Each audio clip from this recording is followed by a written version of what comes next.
Vendredi de Lucille te coach. J'espère que vous allez bien aujourd'hui, que la semaine s'est merveilleusement bien passée et que si vous avez eu des moments de difficulté, des moments de galère, eh bien, je vous invite à aller voir en quoi cela a été profitable pour vous. Parce que derrière chaque situation, il y a un cadeau caché. Donc l'idée, c'est d'éviter de s'arrêter à la première étape, juste dire «Oh, j'ai vécu ça, c'était vraiment trop pourri, machin, j'ai fait cette réunion ou j'ai eu une discussion avec un tel et franchement, là, ça a été... j'en ai rien sorti ou il n'a rien compris à ce que je voulais lui dire». Eh bien, dites-vous que derrière cette situation, il y a quelque chose. Donc, allez derrière. Allez chercher ce qui se cache derrière cet écran de fumée, ce qu'il y a derrière la forêt. Et c'est comme ça qu'on commence à penser out of the box. Alors, on dirait qu'ils vont dire oui, mais la vraie expression, c'est outside the box. Voilà, il y a toujours des perfectionnistes et c'est OK aussi. Maintenant, pourquoi suis-je perfectionniste? Ça. Alors, aujourd'hui, donc, je vous laisse rentrer tranquillement après avoir fait cette petite introduction.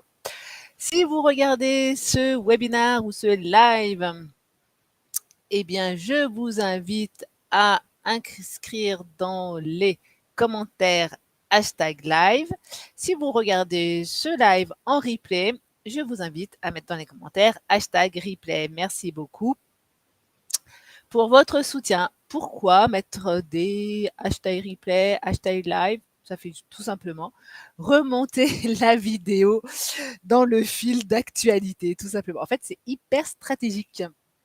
Et c'est aussi un tips pour vous si vous postez des articles ou des vidéos sur le réseau LinkedIn ou sur YouTube, parce que cette vidéo est diffusée en direct sur LinkedIn et YouTube. Hello donc mes amis de LinkedIn, hello mes amis de YouTube. La magie de la technologie, le don d'ubiquité, comme on dit. Voilà. Ben moi, je voulais avoir ce don-là, comme Jésus, eh bien, je l'ai. Je peux être à la fois sur LinkedIn et YouTube. La magie de la technologie, tout simplement. Mais Jésus, lui, c'est clair, hein, il aurait utilisé ce document, enfin, cette technologie-là s'il était né en 2000, s'il était là avec nous en 2023, il y a de fortes chances, hein, en tout cas. Donc là, c'est comment, là, le live, l'intitulé de ce live, c'est comment réaliser ces projets qui nous tiennent tant à cœur et dans lequel on veut vraiment être dans la joie, les faire avec plaisir et que ça soit le moins poussif possible et qu'il soit porteur sur les 10, 20, 30 prochaines années. Car je suis Lucille Te Coach et j'accompagne les hommes qui ont 58 ans et plus, donc on les appelle les seniors, qui eux se disent bah voilà, moi non, j'ai pas envie de prendre ma retraite ou j'ai déjà pris ma retraite, mais je me sens encore en pleine forme et je souhaite du coup me mettre à mon compte et venir peut-être manager de transition, faire du conseil parce que ben, j'aime tellement ça, mais en même temps, j'ai envie vraiment de faire des choses qui me plaisent, quoi. Toi, faire du conseil parce que j'ai toujours été là-dedans, hyper actif. J'ai toujours été sur des postes à grande stratégie et grande responsabilité. Mais en fait, qu'est-ce que je recherche derrière? Qu'est-ce que j'ai recherché derrière tout ça pendant tout ce temps? Et en tant que manager de transition, en fait, est-ce que je veux toujours présenter mon profil de qui j'étais auparavant ou est-ce que je préfère être moi naturellement moi, parce que quand j'étais salariée, ça marchait super bien. Maintenant que je me lance dans la transition, je suis mon propre patron, je deviens mon propre produit. Et là, ça coince, ça coince, ça coince, ça coince. Je n'arrive pas à décrocher autant de missions que je le souhaiterais, malgré les coachings que j'ai pu faire en vente, malgré les coachings de performance que j'ai pu faire. Et malgré tout ça, pourtant je suis hyper active, je suis dans les réseaux, je suis dans plein de trucs et pourtant je décroche, mais c'est super compliqué, super poussif et des fois, enfin, c'est pas à la hauteur de ce que j'attends. Je vais vous expliquer pourquoi, en fait, vite fait, parce que ça, j'ai déjà vu dans certains, je vous l'ai déjà présenté dans certains lives, mais c'est surtout le comment. Comment faire pour sortir de ça, en fait, comment faire pour se reconnecter à qui on est, parce que en fait, quand on est son propre patron, en face de moi, j'ai quelqu'un qui attend quelque chose de particulier et lui, en fait, il va se mettre en mode oui, lui, je le veux, parce que il a de l'expérience, mais aussi par rapport à son savoir-être, mais qui il est réellement à l'intérieur de lui et non plus par rapport à sa façade, à son identité adaptée, à son identité sociale, mais à son identité naturelle. Et ce qui a pu être une force quand on était salarié peut devenir une faiblesse lorsqu'on est à son compte. D'accord? Ou peut-être, j'accompagne aussi des hommes qui sont à la retraite et qui se disent ouais, non, moi, j'ai pas envie de bosser parce que j'ai déjà suffisamment donné. J'ai envie de profiter de la vie, mais en fait, qu'est-ce que je veux vraiment faire au cours de mes 10, 20, 30 prochaines années qui vont me permettre de le vivre le mieux possible, de m'éloigner autant que peu de la maladie, de me sentir bien dans mon corps, de me sentir bien dans mon couple, de retrouver de la vitalité, de me sentir vivant et utile, en fait, tout simplement. Voilà, voilà pour la présentation de Lucille Te Coach. Sinon, moi, j'ai travaillé 25 ans dans l'industrie en tant que responsable de service, principalement dans la supply chain et l'amélioration continue auprès des fournisseurs, donc tout ce qui est optimisation des flux à pro. Et j'ai fini ma carrière en tant que responsable achat. Ma première partie de vie en fait professionnelle, ma deuxième étant le coaching. Voilà, je l'avais mis de côté et voilà, tout simplement. Bref, alors on y va après cette introduction. Donc souvent, voilà, j'ai décidé, là on va dire Joe parce que je l'aime bien, Joe. Il a 58 ans et ou plus, mais il se sent en super forme et il s'est dit, eh bien moi je veux être mon projet, c'est être manager de transition. Voilà, où j'ai un projet pro ou perso, hein, ou perso, un projet de vie pro ou perso, d'accord? Moi, là, c'est Joe, d'accord? Il est tout en haut, il se dit, bah moi, j'ai décidé d'être manager de transition, d'entamer une deuxième carrière professionnelle ou d'entamer quelque chose dans ma vie perso qui va me permettre d'être vraiment bien jusqu'au bout, en fait, m'éloigner de la maladie, surtout, me sentir bien, me sentir vivant et pas juste partir en voyage, parce que faire des voyages, ça va un temps, mais il y a peut-être besoin de nourriture. Parce qu'en fait, il faut savoir qu'il y a 5 besoins fondamentaux. Bah, le premier, hein, qui sont à nourrir. Le premier, c'est l'argent et la liberté. D'accord? Le deuxième, c'est la santé. D'accord? Par exemple, c'est moins de gras, plus de muscles. Hein. Moins de cachetons, comprendre pourquoi j'ai des problèmes de santé, éviter les grosses galères que mes potes ont, hein, par exemple, AVC, crise cardiaque et je ne sais quoi. D'accord. C'est me sentir. Le troisième besoin, c'est l'amour. C'est l'amour dans le couple, l'épanouissement personnel. c'est avoir un couple plus épanoui, avoir une sexualité toujours en pleine vitalité. D'accord? C'est pas parce qu'on est senior que ça, on doit le mettre de côté, hein, on est d'accord. Le quatrième besoin, c'est l'amitié. Hein, donc, c'est avoir un réseau social important, avoir besoin de connexion, d'être avec les autres. Et le cinquième besoin, c'est les opportunités d'évolution, ce que j'appelle moi la spiritualité, c'est les opportunités d'évolution, la possibilité, quelle possibilité je fais pour évoluer, parce que si je suis venue sur Terre, c'est pas juste pour justement bosser comme un dingue et boire de l'apéro pour oublier que j'ai bossé comme un dingue toute la semaine. C'est aussi se dire mais quel sens je mets dans ma vie. D'accord? Et le sens que je mets dans ma vie, il se trouve aussi ici. C'est ce que j'appelle, moi, la spiritualité. Parce qu'en fait, la réalité, c'est pas forcément ce que l'on voit. Ça, voilà. Alors, je pose les bases, mais la réalité, ce n'est pas forcément ce que l'on voit. Ce qu'on peut vivre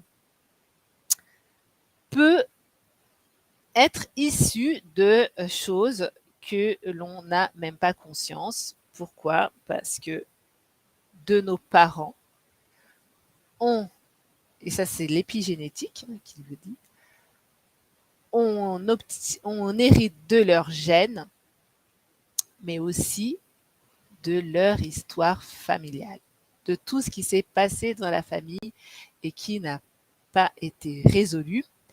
Et ça, Jung. Mon Dieu, je l'adore en plus, Jung. Lui, il dit tout ce qui n'est pas remis en conscience se vit sous forme de destin. D'accord? Et il faut savoir que je fais mon petit bonhomme, mon Joe. D'accord? Lui, il est comme ça, il a la banane. Ça, c'est la pensée de Joe. D'accord? Sa pensée, en fait, c'est 10% de conscient. Donc, c'est 10% de conscient et 90% d'inconscient. D'accord? Et ça, mettez-le vous dans un coin de la tête. La pensée, c'est 10% de conscient, 90% d'inconscient. Ça, c'est tous les psychologues vous le diront. Hein, c'est pas moi qui l'invente. C'est comme ça. Ok. Hein, souvent, on voit la forme d'un iceberg. Et d'ailleurs, c'est comme les problèmes. Hein. Dans l'industrie, moi qui suis issu de l'industrie, souvent on dit les problèmes, c'est 90% d'invisibles et 10% de visibles. Hein. L'iceberg, donc quand j'ai une rupture de stock, c'est pas juste parce que les appros, ils ont mal bossé, quoi. Je le dis parce que j'étais responsable appro. Et souvent, le responsable de prod, il me dit ah, mais vous avez mal bossé, hein? D'accord? Et après, quand tu lui expliques l'histoire de l'iceberg, il dit ah, bon, d'accord. Bref.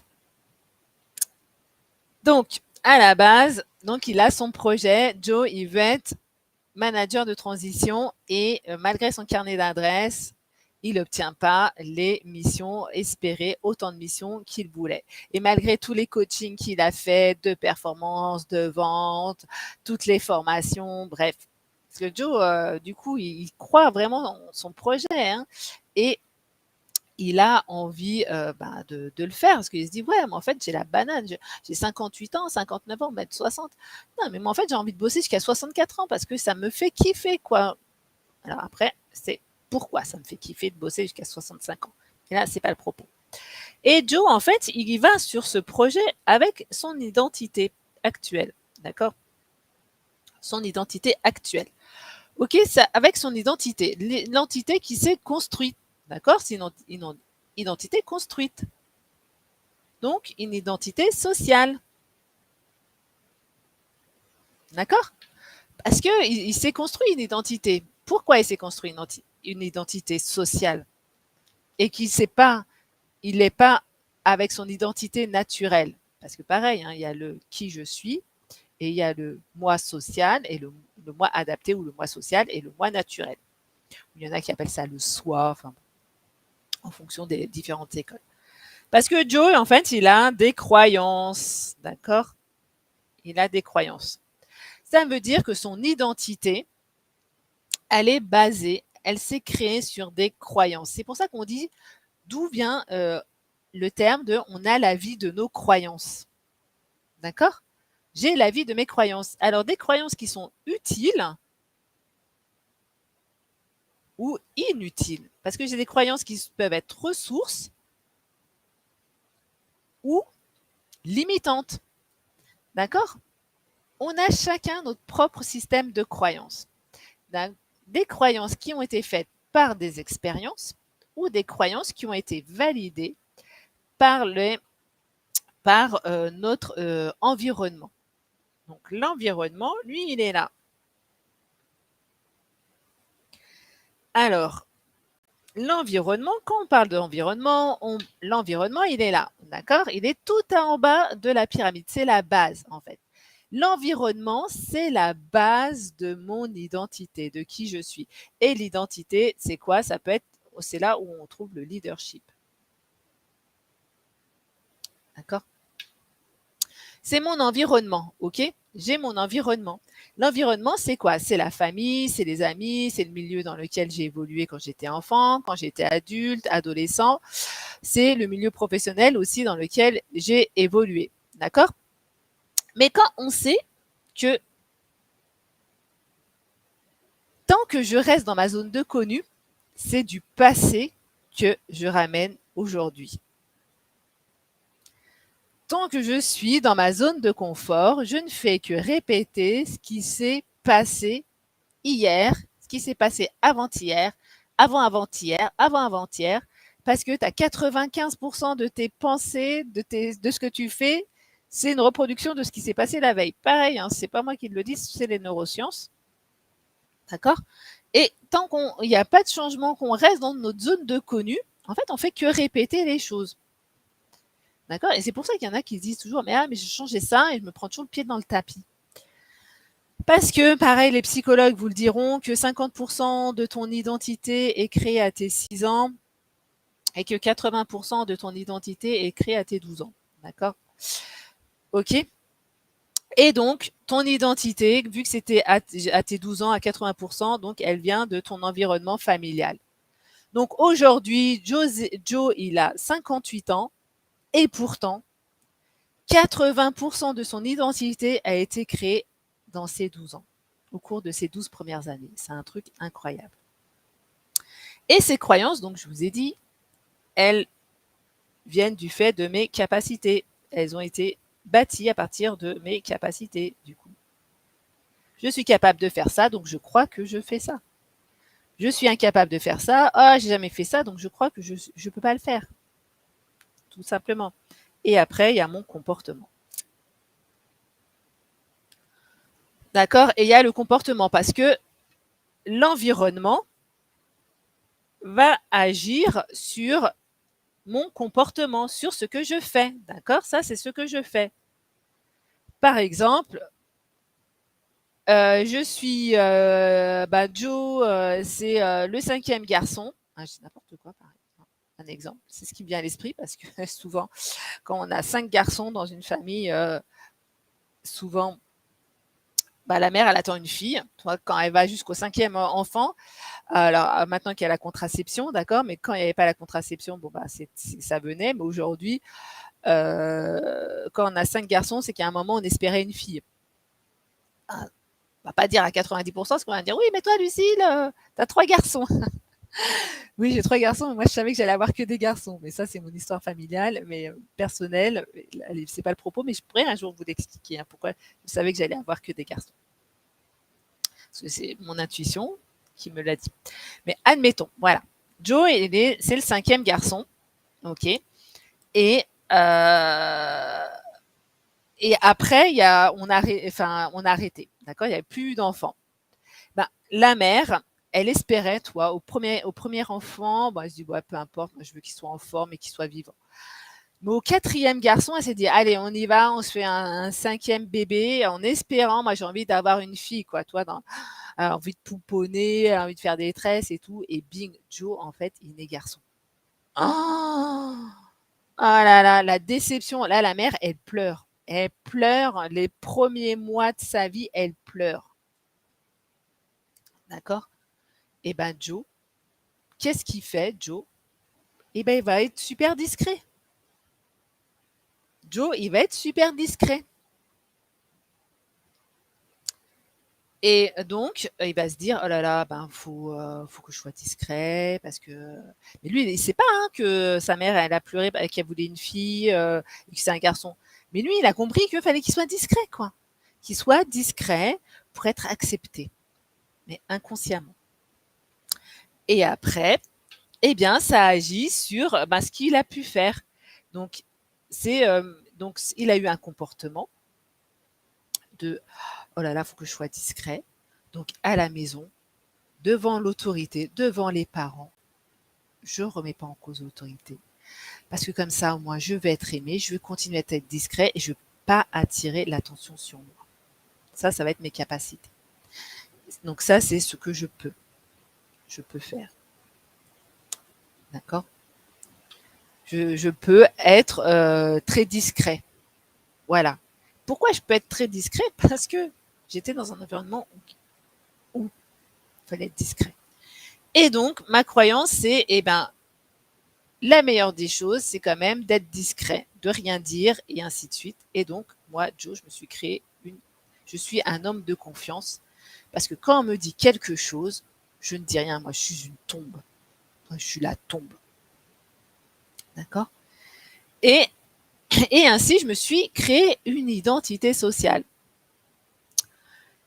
Et très souvent, en fait, les coachings vont rester sur la performance. Ils vont dire, ah bah voilà, moi je veux être manager de transition, patin couffin, donc je vais me vendre, je vais être dans l'action, le faire. Mais en fait, quand il était salarié, Joe, qui était très discret et qui était un homme de confiance, c'était nickel. Ça allait super bien. Parce qu'on lui demandait de faire des choses et tout. Mais après, cette discrétion, quand il devient, cette discrétion peut lui desservir. D'accord? Mais pourquoi ça peut lui desservir? Parce que l'autre, son interlocuteur, il va aller écouter les 90% qui sont inconscients. Et du coup, cette croyance de se dire ah bah faut être discret parce que quand je suis discret, c'est je suis un homme de confiance. Bah peut-être que cette croyance aujourd'hui, elle est inutile. Donc déjà, c'est identifier. Donc si on s'arrête qu'à l'identité sociale, eh bien ça peut bloquer. Donc c'est aller voir qu'est-ce qui a bâti mon identité sociale. Eh bien ce sont mes croyances. Et après, c'est de se dire, est-ce que cette croyance est utile? Est-ce que cette croyance, déjà, quand est-ce que je l'ai vue? Alors déjà, identifier une croyance. Comment j'identifie une croyance? C'est tout ce que je pense, tout ce que je crois, il paraît que, c'est tout, c'est les affirmations populaires et ainsi de suite, qu'on a validé. D'accord? La deuxième, c'est de se dire, OK, quand j'ai eu cette croyance, quand est-ce que j'ai eu cette croyance? Des fois, on ne sait même plus pourquoi on a cette croyance, parce qu'on n'arrive plus à l'identifier. Donc ça, c'est la méthode KIF, Q-U-I-F. La méthode KIF, c'est quand j'ai eu cette croyance. Ah, c'est super bien d'être discret. Une personne discrète est une personne de confiance. Ça, c'est pure croyance. Quand j'ai eu cette croyance, est-ce qu'aujourd'hui, cette croyance, elle m'est utile? Ou est-ce qu'elle m'est inutile? C'est-à-dire, est-ce qu'elle est porteuse, elle est ressource, ou est-ce qu'aujourd'hui, elle me dessert? Donc si elle est ressource, eh ben, je la garde. C'est important de garder des croyances ressources. Si elle me dessert, bah, c'est qu'elle est fausse. D'accord? Et donc, si elle est fausse, eh bien, je dois la remplacer par 3 croyances ressources qui vont contrecarrer cette croyance qui est devenue inutile. Alors pourquoi 3 pour 1? Parce que le cerveau, il est conservateur. Lui, le cerveau, il veut rester dans sa zone de confort parce que au cas où il vous arriverait un gros événement de stress, il est toute l'énergie nécessaire pour vous faire réagir, d'accord? Toute l'énergie disponible. Donc lui, ce qu'il veut, c'est vraiment ne rien faire possible et être le plus dans le plaisir et surtout le changement, lui, c'est pas pour maintenant, d'accord? Et c'est pour jamais pour le cerveau. Même si c'est une habitude qui est toxique, qui est nuisible pour vous, le cerveau fera tout pour vous maintenir là-dedans parce que c'est quelque chose qu'il connaît, plutôt que de vous faire sortir et de vous amener sur un autre chemin. Donc la première donc des choses, c'est d'identifier quand j'ai créé cette croyance, est-ce qu'elle est utile cette croyance, est-ce qu'elle est inutile? Donc si elle est inutile, elle est fausse et j'identifie 3 contre-croyances, ressources pour une croyance négative, d'accord, qui est inutile. Et après, l'idée, c'est de se dire, eh ben, tous les matins, je fais mes affirmations positives en le ressentant vraiment dans le corps pendant au moins 21 jours pour que le cerveau, parce que pareil, c'est les neurosciences qui l'ont montré, le cerveau a besoin d'environ 21 jours pour intégrer une nouvelle information et pour intégrer le changement pour que ça devienne un automatisme. Et c'est comme tout, il est important de s'entraîner si on veut obtenir du changement.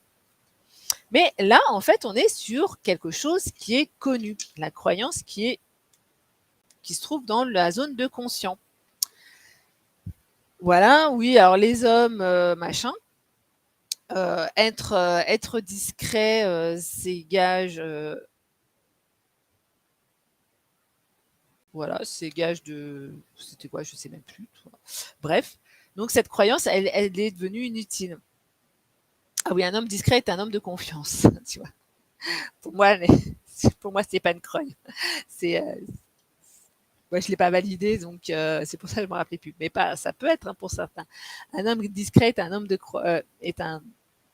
On peut se reposer dessus, quoi. En fait, toi, mon cerveau, il veut vraiment pas. Hein. Voilà, lui, il veut pas. Toi, quand tu bloques comme ça, c'est que le cerveau, il valide pas ça. Ok. Et ok, d'accord. Mais derrière, c'est qu'est-ce qui. Donc ça, c'est une croyance. Bah, comme on en a conscience, ça fait partie des 10%. Ok, mais en fait, si je reste que sur ces 10%, je vais créer une croyance, de nouvelles croyances, ok? Donc ça va me permettre de commencer à échanger un peu mon identité et du coup peut-être à avoir une autre posture. Et les gens autour de moi vont commencer à le sentir que j'ai une autre posture et je vais peut-être attirer à moi de nouvelles choses. Ok? Mais si je veux une réelle transformation en profondeur, ce qui est important, c'est d'aller voir la croyance sous-jacente à cette croyance consciente, à cette croyance visible. C'est-à-dire aller voir la croyance qui se cache derrière cette croyance. Donc la croyance inconsciente, la croyance qui est invisible à l'œil. Et c'est dans ce sens où je dis, voilà, il y a le visible et il y a l'invisible. Le visible, c'est ce dont on a conscience et l'invisible, c'est ce dont on n'a pas conscience. Parce que la réalité n'est pas toujours ce que l'on voit. D'accord? Et que derrière cette croyance, il y a un truc qui est tellement plus fort que il y a quelque chose d'autre parce que le cerveau, lui, veut tellement rester dans sa zone de confort qu'il va vous faire valider quelque chose. Il va vous emmener sur un autre truc qui va valider cette croyance inconsciente. D'accord? Est-ce que c'est clair? Oui. Par exemple, voilà, je dois me faire tout petit parce que. Mais en fait, moi, j'ai oublié pourquoi j'étais hyper discret et qu'on pouvait compter sur moi. D'accord? Eh bien, moi, ce que je fais avec mon coaching, avec le coaching systémique et dans mes premiers coachings, dans ma porte, ma clé, la clé d'accès, la première étape de mon coaching, c'est d'aller voir qui je suis réellement, d'aller mettre en évidence ce que mon inconscient me dit. Tout ce que je fais de façon inconsciente. Et là, vous allez dire, oui, mais moi, j'ai déjà fait j'ai déjà fait de la psychothérapie, je me suis déjà analysée parce que je sentais qu'il y avait vraiment un gros malaise en moi et je vais repartir encore pour 10 plombes. Non. D'accord? Non. Moi, je suis coach, je suis pas psychologue. D'accord? Et un coach, il est orienté action. Je fais un petit retour en arrière parce que aller chercher la cause racine, d'accord, ça c'était aussi dans mon job précédent, et ça je ne peux pas l'effacer, c'est comme ça. Et avec mon expérience et les différentes formations que j'ai faites en analyse, en coaching systémique, eh bien, je fais l'analyse du système dans sa globalité. Et vous, vous êtes un système. Et on va aller voir ce qui se cache derrière cette croyance qui est consciente et aller voir la croyance inconsciente, d'accord? Mais ça va pas prendre ça va pas prendre 10 ans. Parce que j'ai mis en place une méthode justement avec les différentes formations que j'ai faites, mon expérience de vie et cette hypersensibilité que j'ai et justement en étant adaptée, je me suis blindée, mais blindée de chez blindée. Donc ça m'a jamais gênée dans mon activité professionnelle d'être hypersensible. D'accord? Juste de sentir des choses et quand j'en parlais à mes directeurs, ils me disaient: «Mais Lucille, arrête, arrête, arrête, c'est n'importe quoi ce que tu racontes» et je lui dis: «Mais si, je t'assure, il va se passer ça parce que telle personne réagit de telle façon parce qu'elle est comme ça». Il me disait: «Mais non, non, non, c'est n'importe quoi ce que tu racontes». Mais cette hypersensibilité, c'est ce qu'on appelle de l'intuition. Et après, il revenait vers moi et il disait, parce qu'en fait, hein, les relations de travail, même quand on est directeur, manager, on est des êtres humains, d'accord? Et on est avec nos blessures, voilà, 80% de notre personnalité est créée au cours de nos 12 ans. Même si je suis directeur de site, directeur d'une entreprise de 440, président de la République, je réagis par rapport à mes 12, d'accord, mes 12 ans, d'accord, ce que j'ai vécu. C'est la loi de Pareto, c'est comme ça, ok. Alors après, on a fait un travail sur soi, et si je suis restée dans la performance, ouh là là, j'ai même accentué mes traits, d'accord, si je suis pas allée dans le coaching de l'être. Et moi, ce que je fais dans mon coaching, c'est que je vais aller voir la croyance inconsciente qui vous bloque réellement. Et c'est ça, en fait, qui va apporter le changement qui va faire que les autres, ils vont vous voir sous un autre angle. C'est le changement en profondeur qui va faire que les autres vont vous voir sous un autre angle. Parce que vous allez changer en profondeur. Du coup, votre environnement va changer en profondeur. C'est comme si une nouvelle personne arrivait dans votre système, d'accord? Joe, c'est toujours Joe, il a toujours 58 ans, il veut toujours être manager de transition. Mais maintenant, il s'est défait de cette identité sociale, d'accord, qui est là, et il est allé sur qui il est naturellement, son identité naturelle. D'accord? Parce que, à la base, Joe, quand il est né, c'était juste un être humain. D'accord? Et qui s'est adapté à son environnement, qui a eu un comportement justement pour s'adapter à son environnement, qui a fait des choses qui ont fait qu'il a une certaine croyance. Et aujourd'hui, il a cette identité. D'accord?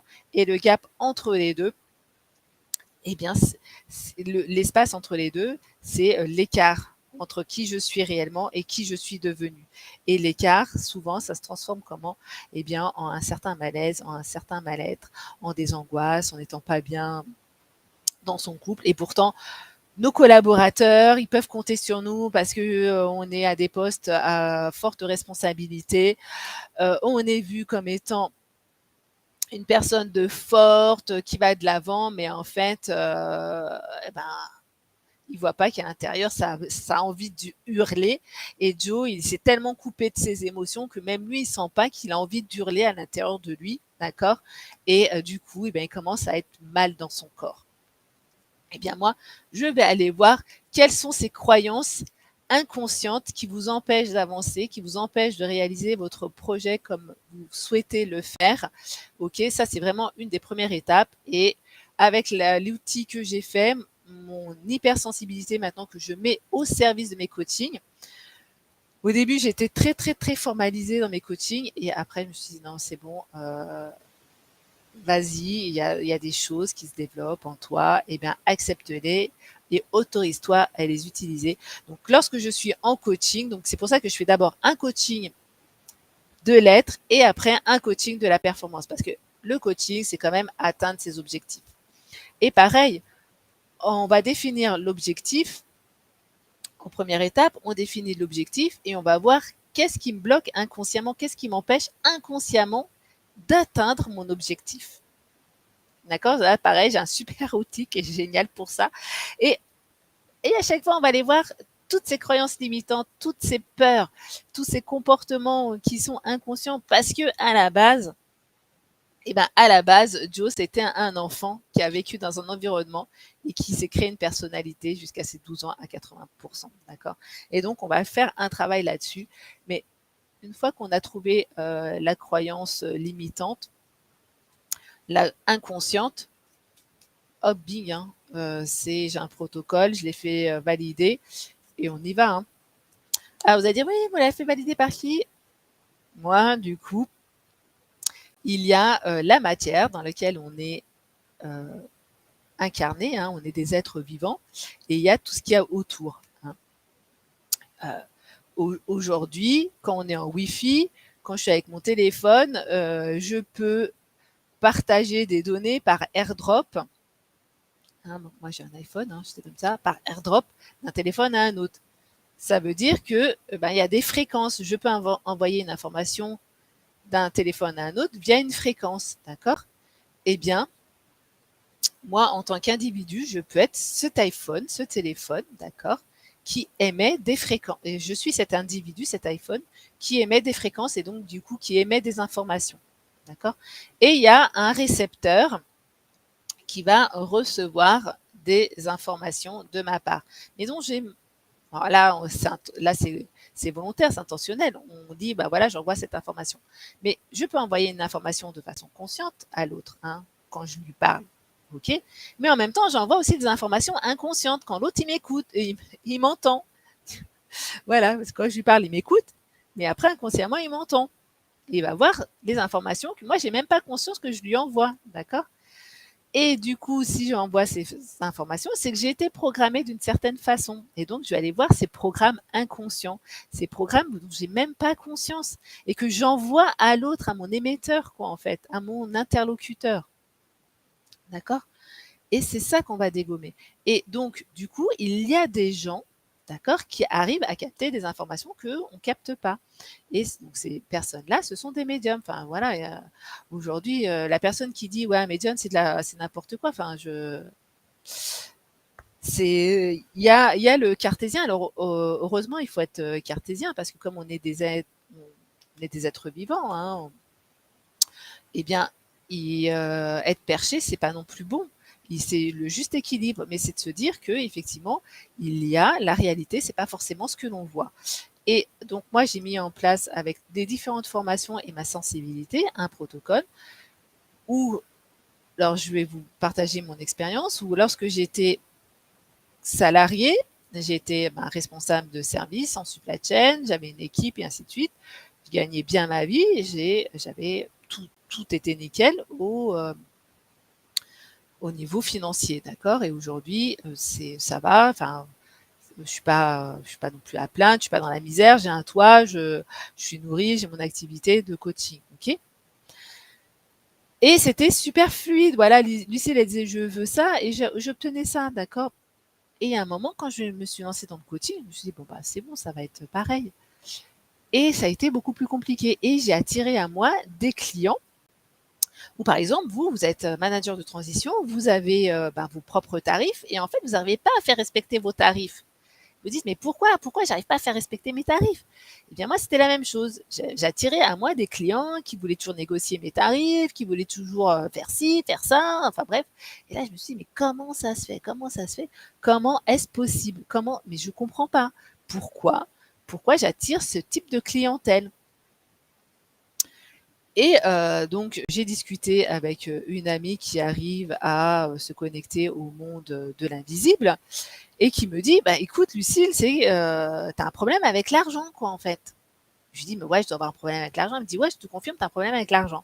Tu as une croyance qui est issue de ton histoire familiale, en plus donc voilà, l'environnement qui vient de ton environnement familial». Donc effectivement 80 de mon identité est créée à partir depuis mes 12 ans, vient de ton environnement familial qui fait qu'il y a cette peur du manque.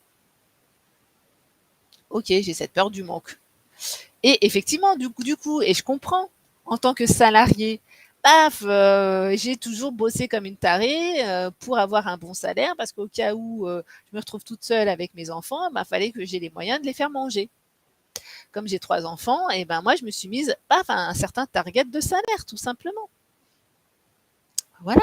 Et, et du coup, cette peur du manque a été un boost, a été utile. Mais cette croyance, je n'en avais même pas conscience que cette croyance, c'était la peur du manque. Et donc, elle a été utile. Et je me suis mise à mon compte. Elle est devenue inutile parce que du coup, j'attirais à moi que des gens qui voulaient négocier mes salaires, mes tarifs. Pourquoi? Parce que moi, j'étais à leur dire, mais vas-y, prenez inconsciemment, je leur envoyais le message, mais prenez, s'il vous plaît mes tarifs, prenez mon service, je vous vends mon service, il est top, prenez-le, parce que inconsciemment, eh ben, j'avais peur de pas avoir suffisamment d'argent pour pouvoir nourrir mes enfants, alors que je suis en capacité de les nourrir, d'accord?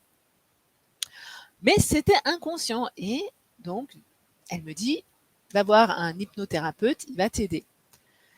Et l'hypnothérapeute, bah oui, ça peut aider. Elle me dit: «Bah moi aussi j'ai eu ça», tu vois? Comme quoi, hein, le hasard n'existe pas, on attire à soi qui on est. Et je me suis fait, j'ai libéré cette croyance par un hypnothérapeute. Par contre, l'hypnothérapeute, on est dépendant d'une personne, d'accord? Et à chaque fois qu'on a un problème, on va le voir. Et moi, je me suis dit, mais non, avec tous les outils que j'ai été formée avec un coaching approche quantique et neurosciences, d'accord? Avec et gestion émotionnelle, je suis hypersensible, j'ai été formée à l'analyse systémique, soit aux constellations systémiques. J'ai été formée à plein de choses, au décodage biologique, enfin bref. Là, je me suis dit, avec ce que j'ai, mes connaissances et mon expérience, je suis capable de le faire toute seule. Et l'idée, moi, dans mes coachings, c'est d'emmener mes coachés à être autonomes à la fin de mon accompagnement. Déjà, un, qu'ils aient atteint leur objectif et deux, qu'ils soient autonomes. D'accord? Avec une belle transformation. Voilà, c'est retrouver la sérénité et le calme et l'apaisement et développer leur business de façon hyper fluide, quoi, en fait. Et l'idée, c'était vraiment ça. C'était de se dire, ouais, je vais mettre en place une technique parce que je sens, j'ai ces outils-là, j'ai ça, j'ai ça. Et je vais tester sur moi. Je vais tester sur moi, tout simplement. Et j'ai testé sur moi. J'ai senti des choses. Parce que du coup, bah, moi j'ai un corps, le corps, hein, ça ressent des choses. Quand on a froid, on frissonne, on grelotte. Quand on a chaud, on peut avoir des bouffées de chaleur, et ainsi de suite, quoi. Quand on a mal, on a une douleur. Enfin, le corps, il nous parle. Ok. Et moi, j'ai aussi cette hypersensibilité corporelle, pas qu'émotionnelle. Donc voilà. Et quand je fais des choses, eh bien, il y a des choses qui sont invisibles parce que la réalité, c'est pas forcément ce que l'on n'est pas forcément que ce que l'on voit. Eh bien, on ressent physiquement dans notre corps et le corps, là, ça, par rapport au mental, le corps ne ment pas parce que le corps, lui, est connecté à quelque chose de plus grand que nous. Et donc, je fais cet exercice. Ok, je sens que c'est bon, mais voilà, besoin quand même, comme je m'autorise pour une fois à sortir des sentiers battus, du coaching conventionnel. Donc, je dis à mon ami, bah, est-ce que tu peux me confirmer que je suis bien libérée de cette peur du manque? Et elle me dit, yes, c'est nickel, tu es libérée de la peur du manque. Et elle me dit, mais du coup, tu as été voir un hypnothérapeute? Parce que l'hypnothérapeute, qu'est-ce qu'il fait, hein? Il va juste voir dans l'inconscient. Hein. Il va voir ce qui se passe en background, hein, du background, hein, ok. Et je dis non, non, non, bah écoute, moi, je suis quand même une coach avec une spécialisation en physique quantique neurosciences. Je suis formée au coaching, enfin, à l'analyse systémique. en constellation systémique, ok, donc ben, je me suis dit qu'avec tout ça, j'étais capable de m'en sortir, quoi, et de créer une méthode. Et à partir de là, j'ai fait un coaching, j'ai fait appel à des bêta-testeurs pour coacher ma méthode, pour tester ma méthode, pour être sûr qu'elle était, elle était fiable. Et effectivement, elle est fiable. Et les gens, très rapidement, se libèrent, voilà, se libèrent de leurs croyances qui sont inconscientes, de leur blocage, tout simplement. Et ça leur permet, du coup, eh ben, de se transformer beaucoup plus rapidement. Il n'y a pas besoin de faire 15 ans de psychanalyse pour comprendre. Ouais, il y a pourquoi, ok, pourquoi j'ai cette croyance, ok, on va chercher la croyance j'ai cette croyance, pourquoi je l'ai, la croyance inconsciente, et après comment je la sors. Et c'est pas chercher à se dire ah oui mais parce qu'il y avait ci, ah c'est dégueulasse, machin, bidule. Non, c'est voilà, c'est a été fait a été fait, ce qui est passé, on pourra jamais revenir dessus. Par contre, on peut s'en libérer et aller de l'avant. Ça, c'est ce que j'appelle, le côté spiritualité. Je vous ai dit, il y a 5 besoins. Et le cinquième, c'est l'opportunité d'évoluer. Ce que j'appelle la spiritualité, c'est l'opportunité d'évoluer, l'opportunité, la possibilité d'aller de l'avant et de mettre vraiment un sens dans sa vie, un sens qui est au-dessus de qui on est, quoi, en fait. Voilà. Et alors, il y en a qui se disent non, c'est n'importe quoi, ça, et qui vivent, pourquoi pas.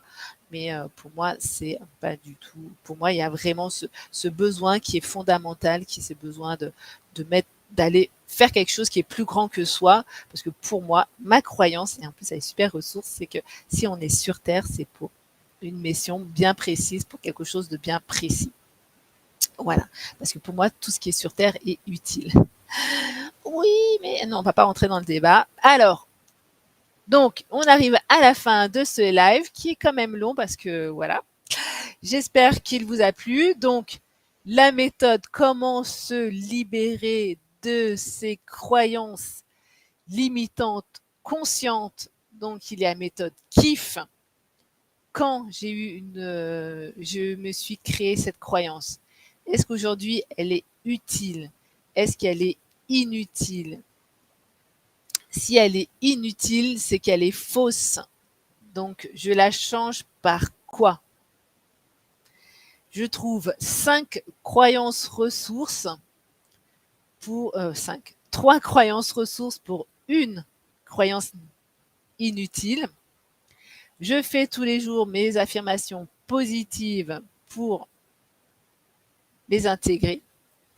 Et après, je vous invite, si vous voulez vraiment une transformation, si vous voulez vraiment un changement durable dans votre vie, c'est d'aller voir la croyance inconsciente qui se cache derrière cette croyance consciente. Donc cette croyance visible, il y a derrière une croyance invisible.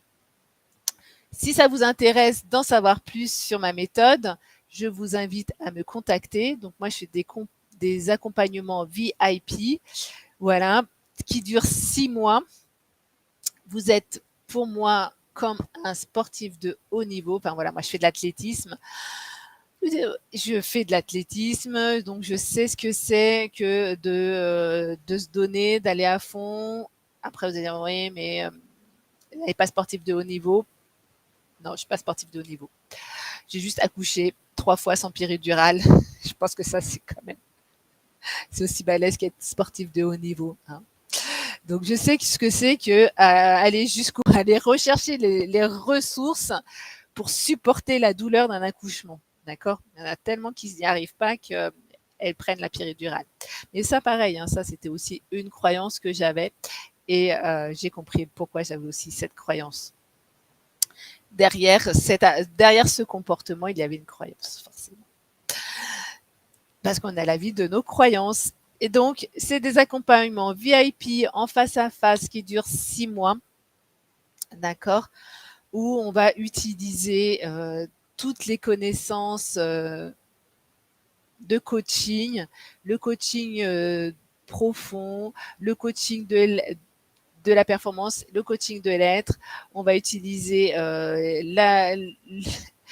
l'analyse systémique, en fait, je fais un coaching systémique parce que moi je regarde dans son ensemble la personne, parce que c'est pas juste une personne isolée qui veut obtenir qu'un résultat, quoi, en fait. Non, c'est tout un ensemble. Là, on a vu que l'identité, elle était créée à 80% à nos 12 ans et du coup, qui s'est issue de notre environnement familial. Ok, donc on va voir tout ça. Et après, on passe à l'action. Moi, je vous lâche pas, je vous suis. Entre chaque séance, il y a un suivi en illimité. On s'échange des vocaux, on s'échange des messages. Je vous suis. Et la semaine d'après, hop, je vous suis. Je vais derrière, je suis derrière et on pousse et je vous booste et je vous booste comme ma coach qui me, qui me booste et qui nous booste sur la piste. Voilà. Cet accompagnement, il dure 6 mois. Coaching, coaching personnalisé sur mesure en face à face, un suivi illimité entre les coachings et à la fin, vous obtenez une superbe transformation qui est durable. Vous repartez avec une boîte à outils, moi j'appelle le Zénitude Pack, parce que après, l'idée c'est que vous sachiez tout faire après ces 6 mois en autonomie. Donc moi je vous délivre au fur et à mesure les outils pour vraiment que vous soyez cette nouvelle personne qui arrive à décrocher de façon fluide, naturellement, des nouvelles missions parce que Joe, lui, il veut être manager de transition jusqu'à 65 ans, peut-être 66 ans et pourquoi pas 70 si ça le fait vibrer. Ok, mais maintenant il sait et avec moi, il saura pourquoi il veut bosser jusqu'à 70 ans et ça sera ok pour lui. Et du coup, il aura une autre approche, il aura même un autre comportement vis-à-vis de ses clients potentiels.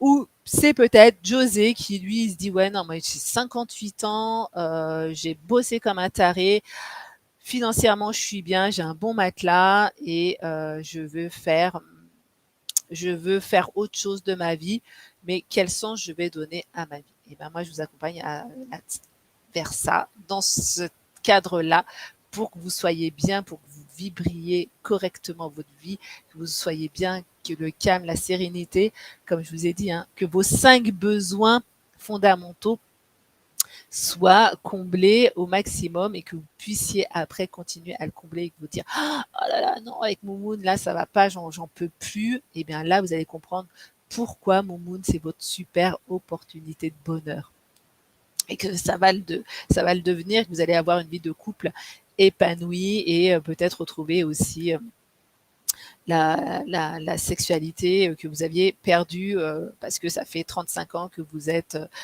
en couple, d'accord? Donc c'est vraiment tout ça que je vous apporte dans ce coaching, en plus que d'atteindre votre objectif de performance. Et donc c'est un package qui dure 6 mois à 10 500 € TTC. Voilà, si vous voulez en savoir plus, eh bien, je vous laisse me contacter. À très bientôt et en attendant, je vous souhaite un merveilleux week-end. Ciao, ciao.